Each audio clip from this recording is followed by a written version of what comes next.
Radio Publique Africaine.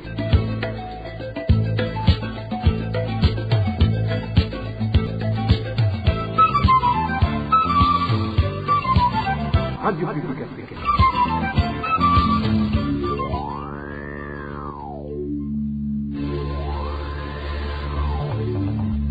C'est le moment de suivre le journal parlé en français.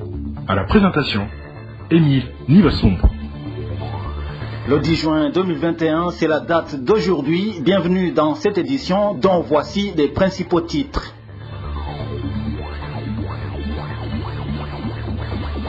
La levée des sanctions imposées au Burundi par l'Union européenne, c'est ce que réclame la communauté est-africaine, une idée rejetée en revanche par des opposants au régime CNDD-FDD. Ils sont bloqués par la police congolaise. Certains réfugiés burundais de Lucenda tentent en vain de retourner dans leur pays d'origine. Les détails, c'est dans quelques instants. Et chaque Burundais devrait payer plus de 300 000 francs pour couvrir la dette contractée par le pays. C'est l'économiste Faustin Ndikoumana qui le dit. Vous l'entendrez vers la fin de ce journal. À la présentation, c'est Émile Nivasumba.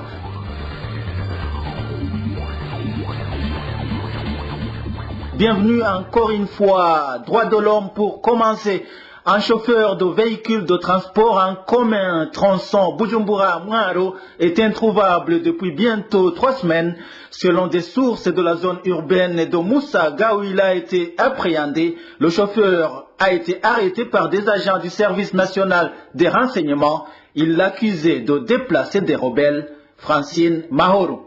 Son conducteur de véhicule de transport en commun trajet Bujumbura-Mwaro, qui est porté disparu depuis 3 semaines, s'appelle Richard Nakarutimana, habitant de Musaga. Les informations que nous détenons de sources au parking de Musaga révèlent que Richard Nakarutimana a été arrêté le 23 mai dernier. Il déposait ses passagers au parking Musaga et a été appréhendé par des agents de la documentation et policiers qui l'y attendaient. Selon les mêmes informations, Richard Nakarutimana est accusé de déplacer de temps en temps des combattants des groupes armés. Il a été le premier jour détenu dans différents endroits, mais depuis quelques jours, sa famille ignore où il a été transféré. Richard Nakarutimana a été arrêté il y a 3 semaines. Il a été en premier lieu détenu au cachot de la zone Moussaga, puis au bureau spécial de recherche au BCR. Après une semaine de détention au BCR, nous avons été informés qu'il a été sorti de ce cachot la nuit vers 23h30. Nous nous sommes rendus au PCR le lendemain pour s'informer de sa situation. Ils nous ont dit que des inconnus sont venus le prendre. Nous avons recherché partout dans les maisons de détention. Il n'est pas aussi chez lui. Nous commençons à désespérer. La famille de Richard Nakarutimana s'inquiète pour sa sécurité, craignant qu'il soit tué d'un moment à l'autre et demande que des enquêtes soient menées pour que la vérité soit établie. À ce propos, nous avons essayé de joindre Pierre Mourikié, le porte-parole du ministère de la Sécurité publique, mais sans succès. Thierry Kwizera, lui, a été finalement localisé. Ce jeune de Moussaga, arrêté il y a 1 semaine, est détenu au cachot du service national des renseignements à Bujumbura.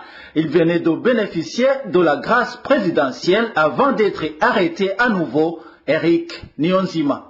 Arrêté depuis le 3 juin dernier en plein centre-ville de Bujumbura, la famille de Thierry Kwizera ne l'avait plus revu ni ne connaissait son lieu de détention. C'est ce mercredi que Thierry Kwizera a été revu par la famille. La police présidentielle l'a amené en zone Moussaga chez son grand frère qui l'a accueilli après sa libération de la prison centrale de Mimba. Il a été conduit à bord d'un véhicule de cette police des renseignements sous la bonne garde de Mathieu Douimana Di Atia, agent des renseignements qui l'a arrêté, précisent nos sources.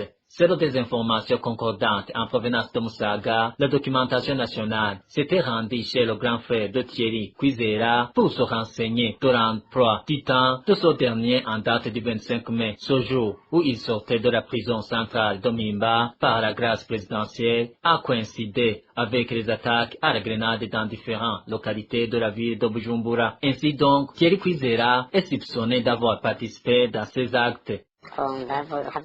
On l'accuse de beaucoup de choses. Actuellement, on l'accuse d'avoir lancé les grenades. Le jour des attaques à la grenade à mairie de Bujumbura, coïncide avec le jour de sortie de prison. On se demande s'il a été libéré pour mener ses attaques le même jour. Ces accusations ne sont pas fondées. Les accusations contre Thierry changent. À son arrestation, Thierry Kwizera avait été accusé de s'être bagarré et blessé quelqu'un dans un cabaret. Nous trouvons que les accusations contre lui ne tiennent pas. Au départ, on l'accusait de s'être battu avec une personne quelque part, alors qu'il n'a pas quitté le quartier depuis qu'il a été libéré. Thierry Kwizera a été arrêté 9 jours seulement après sa libération de la prison centrale de Mpimba. Il savourait la liberté après 5 ans qu'il venait de passer en prison. Il a été de nouveau privé de sa liberté quand il était au centre-ville, à l'endroit communément appelé Bata. Le jour où il a été amené à Musaga, il n'a pas été autorisé de descendre du véhicule. Seul l'agent de la documentation Mathieu Douimana dit Atia est descendu. Les voisins de Thierry Kwizera demandent sa libération parce que, selon eux, il est innocent. Toujours au chapitre des droits de l'homme, plus de 60 personnes ont été tuées au cours du mois de mai au Burundi. Ces statistiques sont publiées dans le rapport de la PRODH.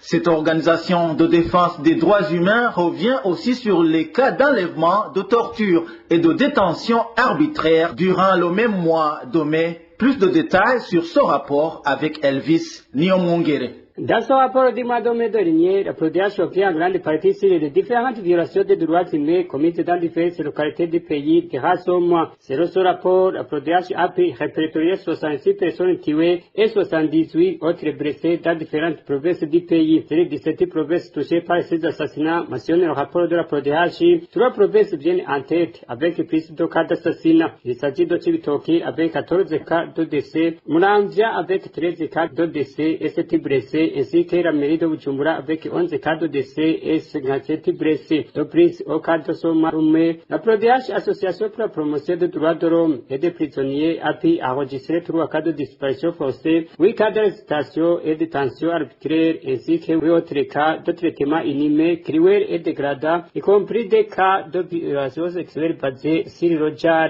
Dans le même rapport, cette association indique que les corps de toutes ces personnes identifiées comme assassinées n'ont pas été retrouvés. Les seules ressources de la PRODH, les auteurs de ces habits sont recrutés parmi les Imbonerakure, les administratifs à la base et les agents du CNR. Ce rapport revient en fait sur le volet justice. Pour ce domaine, la PRODH fait savoir qu'au cours du mois de mai 2021, le nombre de personnes arrêtées arbitrairement et détenues illégalement par les Imbonerakure, les agents du CNR, les administratifs n'a cessé d'augmenter du jour au lendemain. Cette association souligne en outre que la décision de libération des détenus par grâce présidentielle n'a pas été bien appliquée. Tous les 5255 prisonniers bénéficiaires de la grâce n'ont pas été libérés. Et de plaider alors pour la libération du reste des prisonniers qui sont concernés par la grâce présidentielle afin de libérer l'espace aux détenus. La PRODH termine ce rapport en demandant au gouvernement de stopper les arrestations et détentions arbitraires qui sont la plupart des fois opérées par des organes sous sa dépendance,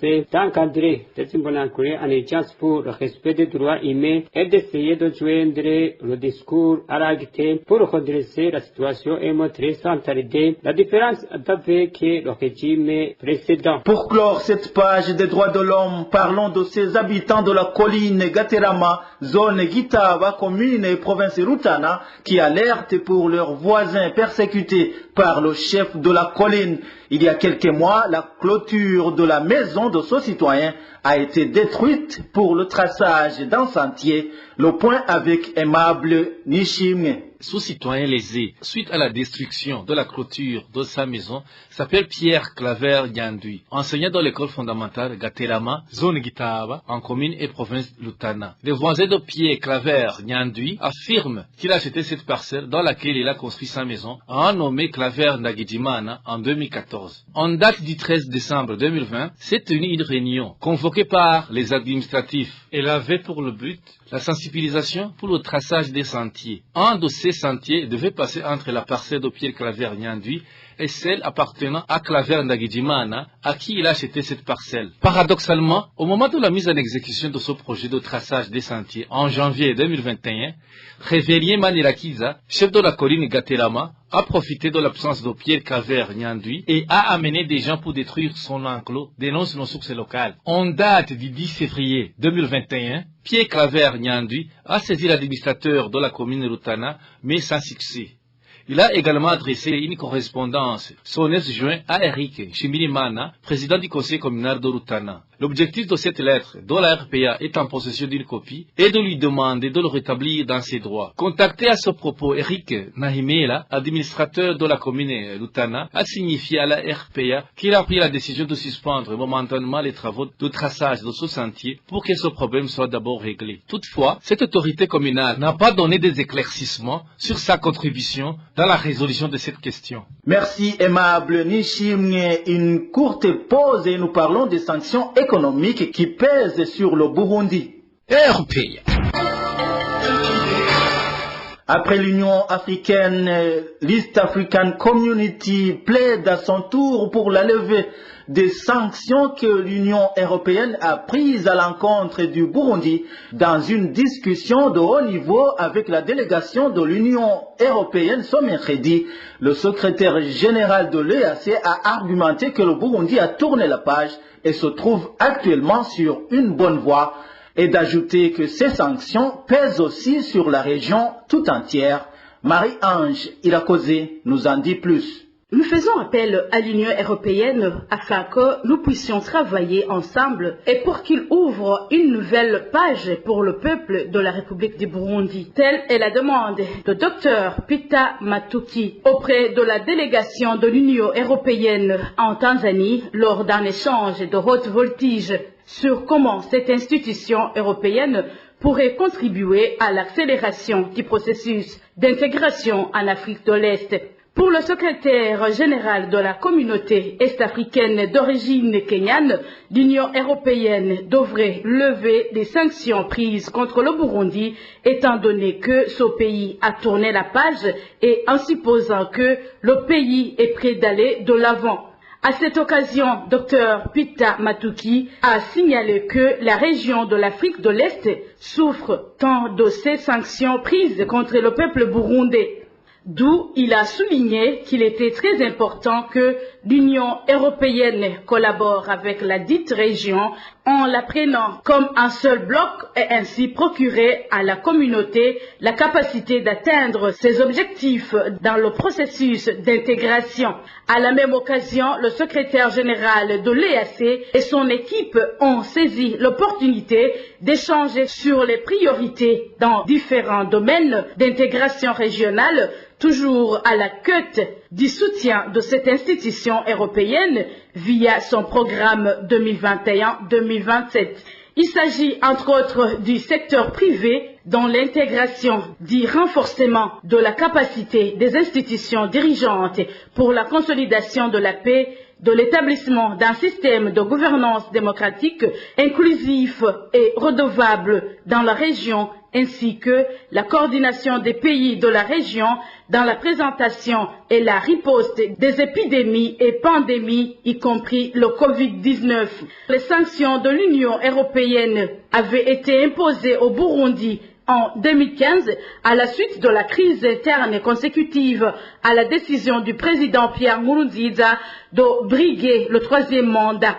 La communauté est-africaine emboîte le pas à l'Union africaine dans son plaidoyer en faveur de l'État burundais.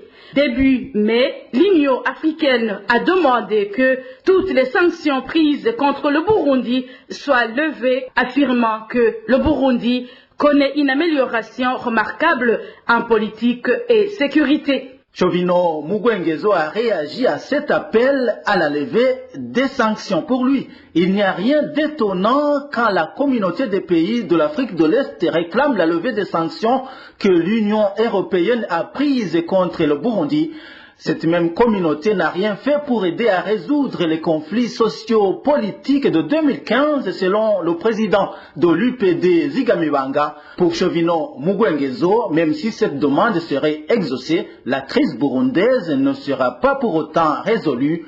Suivez plutôt Chovino Mugwengezo. Depuis l'éclatement de la crise burundaise, nous sommes habitués à voir des pays de l'East African Community et soutenir le pouvoir CNDD-FDD alors que les faits sont flagrants, alors que les délits, alors que la séquestration orchestrée par ce pouvoir contre son propre peuple est une réalité. Donc, il y a rien de nouveau, il n'y a rien d'étrange, nous sommes habitués. Depuis que l'Union européenne, les Nations Unies ont confié la responsabilité aux pays de l'East African Community pour qu'ils puissent s'impliquer résolument à la résolution du conflit burundais, mais rien n'a été fait, rien n'a été réalisé. Il n'y a rien à son actif. À l'actif de l'EAC, il n'y a rien vraiment, il n'y a rien, si ce n'est que gaspiller des fonds entiers qui ont été mis à leur disposition pour que la problématique burundaise puisse trouver une issue favorable. Ils n'ont rien fait que bousiller les fonds mis à leur disposition pour ce travail-là. Donc pour nous, c'est un non-événement d'ailleurs, parce que le pouvoir de Bujumbura, en séquestrant son peuple, il le fait sciemment. L'East African Community assiste ou même parfois participe parce qu'il y a des gens, beaucoup de Burundais réfugiés dans ces pays-là qui subissent un traitement inhumain, qui se font même enlever ou tuer parfois par le pouvoir de Bujumbura. Donc ce qui fait que, à notre avis, il y a une collaboration étroite entre certains pays de l'East African Community avec le pouvoir de Bujumbura. Le président de l'UPD, Zigamibanga, espère toutefois que l'Union européenne ne lèvera pas ses sanctions puisque le régime CNDD-FDD continue de commettre des crimes. Écoutons encore une fois Chovino Mugwengezo. Ils auront beau lever ces sanctions-là, mais nous sommes sûrs que ce pouvoir ne changera pas. Il est décidé à briller par une méchanceté, il est décidé de briller par une intolérance politique sans précédent en Burundi, et du coup, les fonds qui vont amasser, ce seront des fonds qui seront utilisés effectivement pour enfoncer les clous. Que l'Union européenne ne se trompe pas en levant les sanctions contre le Burundi, qu'elle ne se trompe pas. Le Burundi, c'est un système profondément mauvais, c'est un système profondément méchant, c'est un système à la vendetta. Penchons-nous sur l'économie à présent. Un lourd fardeau de dettes pèse sur le Burundi. Si le pays voulait s'acquitter de toutes ces dettes, chacun des 11 millions de Burundais devrait contribuer à hauteur de 300 000 francs burundais. C'est ce qu'a du moins déclaré Faustin Ndikumana, président de l'organisation Parole et Action pour le réveil des consciences et l'évolution des mentalités, PARSEM en sigle. C'était dans un atelier sur les dettes et le développement des pays. Un atelier organisé par vidéoconférence pour des journalistes du Burundi, du Kenya, de l'Ouganda, du Sénégal, de la Zambie, du Cameroun, du Tchad et de l'Angola. Comme consultant dans cet atelier, Faustin Ndikumana a indiqué que le Burundi a une dette de 3 700 milliards de francs burundais. Écoutez plutôt Faustin Ndikumana. Au niveau du PARSEM, nous exprimons notre inquiétude par rapport à la situation de l'endettement du Burundi. Et d'abord, les recettes budgétaires au niveau de l'année fiscale, exercice 2021-2022, on table sur plus de 1500 milliards. Mais l'endettement aujourd'hui arrive à 3700 milliards de francs. L'endettement intérieur, plus de 2700 000 milliards. L'endettement intérieur, 1000 milliards de francs. J'imagine que c'est inquiétant parce que l'endettement, c'est plus de 2,5 fois les recettes budgétaires. Ça approche actuellement les limites de 60% du PIB. Sans parler du service de la dette de 50 milliards annuels qui donne un montant, dont son montant dépasse largement les allocations budgétaires de certains ministères. Et j'imagine qu'il faut une réflexion approfondie au niveau de l'endettement du Burundi. Parce qu'on se pose la question, oui, on s'endette, mais quel est le rendement de cet endettement? Comment peut-on arriver à un tel endettement alors que des fois les enfants de l'école primaire n'ont pas de pupitre, étudient assis par terre? On voit ici le dérèglement des infrastructures, les routes, les ponts, des problèmes liés au changement climatique qui nécessitent des infrastructures d'aménagement, des problèmes liés au Covid-19. Le Burundi a besoin des fonds de relance pour son économie. Mais malheureusement, on voit que la marge de manœuvre au niveau intérieur commence à être limitée. C'est pour cela que nous demandons au ministère des Finances de faire preuve de sagacité pour multiplier. Le ministère des Finances à la lourde responsabilité de concevoir une stratégie de mobilisation des fonds, même extérieurs, pour vraiment pallier à cette situation un peu inquiétante. Sinon, au niveau de l'endettement, si on arrive à 3700 milliards, j'imagine que si on analyse avec la population burundaise qui est à 12 millions, on dirait que chaque Burundais a une dette de 300 000, même les mineurs. Dans cet atelier organisé par Aphrodad, Oxfam et Action Aid, Faustin Ndikoumana a signalé que les dettes d'un pays peuvent être aussi bien intérieures qu'extérieures. Cet atelier a débuté hier et devrait prendre fin demain, vendredi. C'est toujours le journal de la radio publique africaine que vous suivez. Dans quelques instants, nous abordons la page gouvernance. RPA. Le collectif des mosquées et celui des imams du Burundi indiquent que les propos tenus par Rachid Ndikoumana étaient caractérisés par la colère. Younoussou Asman, le vice-président du collectif des mosquées au Burundi, a demandé au gouvernement de ne pas être dur en sanctionnant Rachid Ndikoumana. Suivez Younous Asman.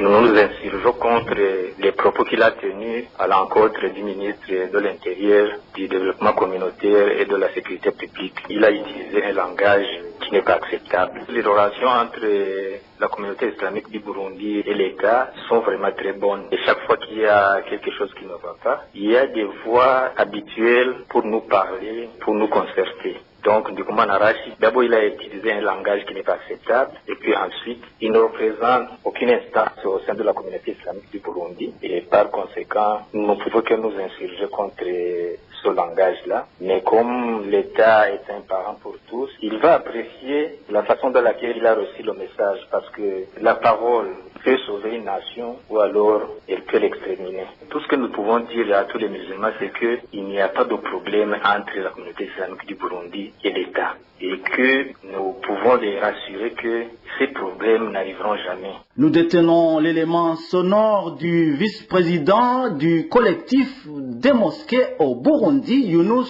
Asman, de la radio-télévision nationale du Burundi. Il faut rappeler que l'imam Rachid Ndikoumana a été arrêté par la police ce mercredi suite au message qu'il a adressé au ministre Gervais Ndirakobucha.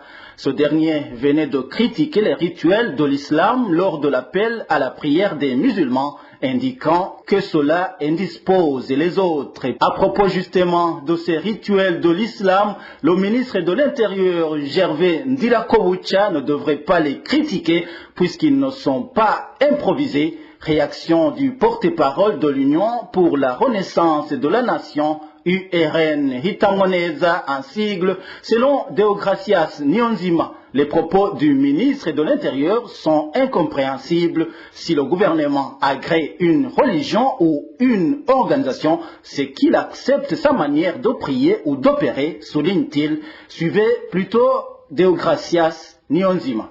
À propos de ce que le ministre vient de faire contre l'islam. Chaque culte ou chaque organisation religieuse, quand elle demande la permission d'opérer au Burundi, il y a des lois ou des obligations qu'ils acceptent de suivre. C'est-à-dire, il y a une sorte de mémorandum d'entente ou une sorte de loi qui doivent être poursuivies et respectées, et le gouvernement accepte cela, et c'est pourquoi, à la fin, on donne le droit d'opérer ou de travailler pour les différents cultes. Ainsi donc, l'islam, leur façon de travailler, leur façon de réveiller leurs membres est connue depuis longtemps. Alors, le ministre de l'Intérieur n'a pas la capacité ou le pouvoir d'arrêter une coutume d'une religion. Il faut qu'il prouve devant la loi voit que cette religion ne suit plus l'entente qui existe entre elle et le gouvernement. Et ce n'est pas parce que le ministre décide et proclame dans une radio que l'islam fait du mal au pays. Ça ne peut pas se faire comme ça et ça ne peut pas s'accepter comme ça. Et puis, deuxièmement,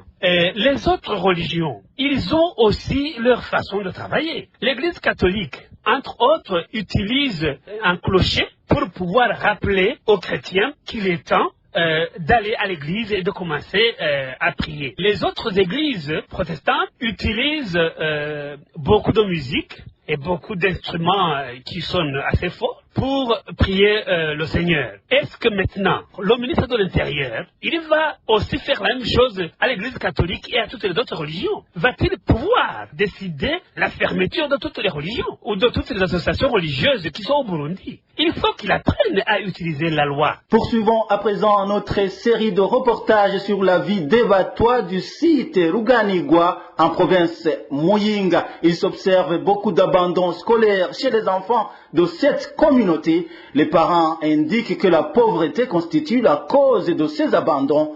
Plus de détails avec Éloge Divin Remesha. Certains parents battois du site Ruganigwa révèlent que leurs enfants font face à des obstacles qui les bloquent dans la poursuite de leurs études. L'un d'entre eux fait savoir que les frais scolaires constituent le premier obstacle.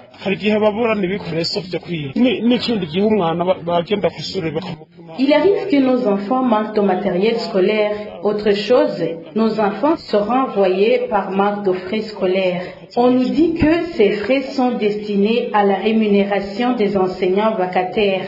S'ils s'absentent des jours à l'école par manque de ces frais, ces derniers sont revus à la hausse. Franchement, ces frais ont causé des abandons scolaires de plusieurs enfants. L'autre motif d'abandon scolaire chez les enfants du site de Ruganigwa, c'est la famine qui est une menace pour cette communauté résidant dans cette province de Muyinga. Un enfant quitte l'école à midi et trouve qu'à la maison, rien n'a été préparé comme nourriture. Il finit par se décourager et abandonne les études. Un enfant ne peut pas bien suivre les cours alors qu'à la maison, ils vivent dans la misère.